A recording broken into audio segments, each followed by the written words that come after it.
Hello everyone, it is your figure break, and today on your break, I'm going to be reviewing a figure from Kotobukiya. It is their 1/7 scale Mysterious Heroine X. So sit back, relax, and enjoy your break.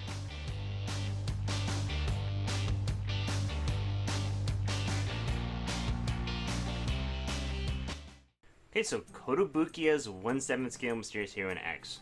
Really interested in opening this up. And at the same time, a little bit nervous because Kotobukiya has been known to have a lot of quality control issues and kind of having more figures that are kind of glorified prize figures. So I'm a little nervous about opening this, but until I really open it up, we're not going to be able to tell. But as for the box of it, it's pretty simple. There's actually not that much in terms of showcasing the figure. You really only ever get to see the front of this figure. You never get to see the back of it in color. Like here you get to see the back, but it's just a blue scale as it were. Same thing for the front, only see the front of the figure, and even on the side you only see the front of the figure. There's nothing much else to see, to be honest with you. Now the sticker of authenticity, if you're ever looking for it, is right here on the box, so if you're ever looking at it, that's where it is. Now the other thing about this figure that I have is that I actually got the exclusive pre-order bonus, which is an alternative smiling faceplate, and we're going to take a look at that eventually in it. But so far, let's go ahead and open up this box.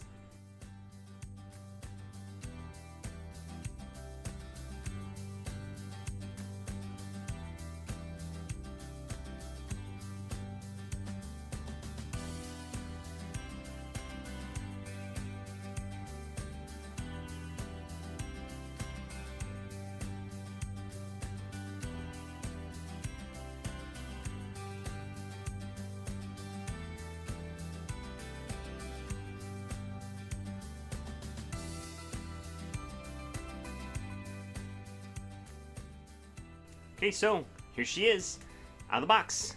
And this is a really boring figure. Yeah, pretty much. Let me explain that a little bit further. There is little to no shading whatsoever on the outfit of this figure or any part of the figure. If there is any, I don't see it, and you can barely see it if so. Because I'm looking overall on the stockings, I don't see anything. There's sculpting to them, like around the knees. There is a little bit, but aside from that, nothing, pretty much. Same thing with the chest area and even the arms, like at the bends, and even these purple parts, like there's no shading to the figure. There's no life to it at all. It's boring. Like it's really boring. It's very plain and bland. It literally looks like they basically colored the figure by number. That's literally what it looks like. You know those like little kid books where you color in the areas by color? You know, with like a number or something like that? That's what this figure looks like. It's really boring. However, one thing that I will say about the paint of the outfit at least, is there is nice detailing to line work at least on it. Like especially here on the collar, there is some really fine paint work that is done on it. But again, there is almost little to no any kind of shading or highlights or gradiency or anything. It's just boring and lifeless. It really sucks. Now the jacket, however, I will say, does have sculpting and highlights to it. Some. In fact, it actually probably has the most shading on the entire figure, which is kind of silly because it's an optional piece. You don't have to have it on the figure. So why did you put the most shading work on a figure on a piece that is optional? I don't quite get that myself. It's nice looking, but the other factor too is that you're not going to be able to see most of that shading because it's behind her. So again, like, why did you put the most work as possible on that part of the figure that not only will you not see most of it, but it's optional at the same time? It doesn't make any sense to me. The scarf of the figure actually does have some work into it. There is a little bit of gradiency from a lighter blue going to a black, and that's almost going throughout the entire scarf. And even the gold trim on the outside is pretty clean. There is a few spots where it's bleeding, but it's not too bad. And speaking of bleeding, there isn't that much paint bleeding on the figure. It's like they were so focused on making sure that the paintwork was clean that they forgot to do shading on the main part of the figure. It's kind of silly, to be honest with you. The swords on the figure are swappable. You can put them on either hand if you want to. So you can have the black one in the back like I have right now, and same thing with like the Excalibur looking one on the front hand. So there are swappable. As for the job, the paint job on them, it's actually, again, it's clean paintwork. There is nice line work and nice detailing to it, and even sculpting on all of the different parts of the sword.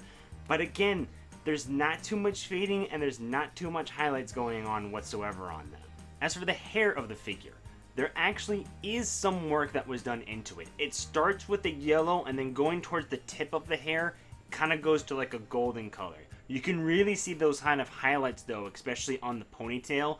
That's where you really get to see it all. And even the ponytail is fairly nicely sculpted. It is a little kind of like chunky looking, but again, it's pretty nicely done.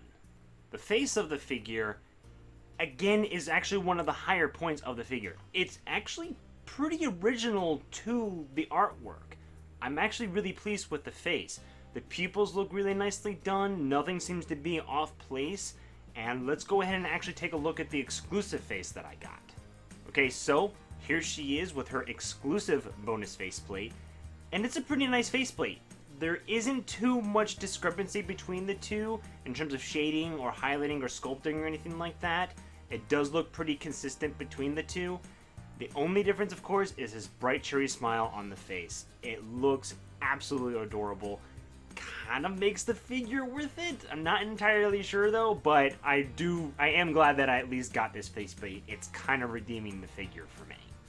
Now, as for the base of the figure, this is where it starts getting really strange with the shading and highlights, because it actually does have some. All in these corners and on the edges, it slowly fades to a black from a blue, and even the dimple work that's on it is nicely done in terms of like just aesthetics. But still, it's like, why did you put work on that and not on the main figure? It doesn't make any sense. Like, why is the base ever so slightly have more work done to it than the main figure? I don't get it. I really don't anymore. Okay, so as for a rating of this figure, I've been getting it a 6 out of 10. I will give it to Kotobukiya. They did do clean line work and paint work on the figure, especially on the outfit and on the swords and the hat. Everything looks clean. But there just isn't that much life to it. There's barely any shading, barely any fading, and barely any highlights to it whatsoever. Which all you can see is on the jacket and on the base and the hair, but that's pretty much it. Like the hair, that should be a given. The base, why of all things should that get it rather than the main figure? And then the jacket is optional. You don't have to have it on. So why did you put the most work on the optional piece that you're not going to be able to see most of the time because it's on the back of the figure? It doesn't make any sense to me. I don't know why. Now, as for the exclusive bonus faceplate, that is what is kind of redeeming this figure for me, to be honest with you. I am a little upset that I had to pay that much, though, to get the faceplate to actually redeem the figure for me. So that's the only reason why that I'm glad that I got the faceplate at least. But was it worth it? Probably not, in my opinion. However, I will say, if you are a Mysterious Heroine fan, by all means get this figure in, but really don't worry about getting the pre-order bonus. It's not ultimately worth it, in my opinion.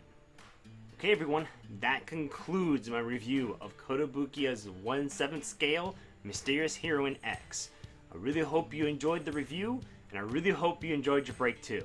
And I will see you in the next video. See you later.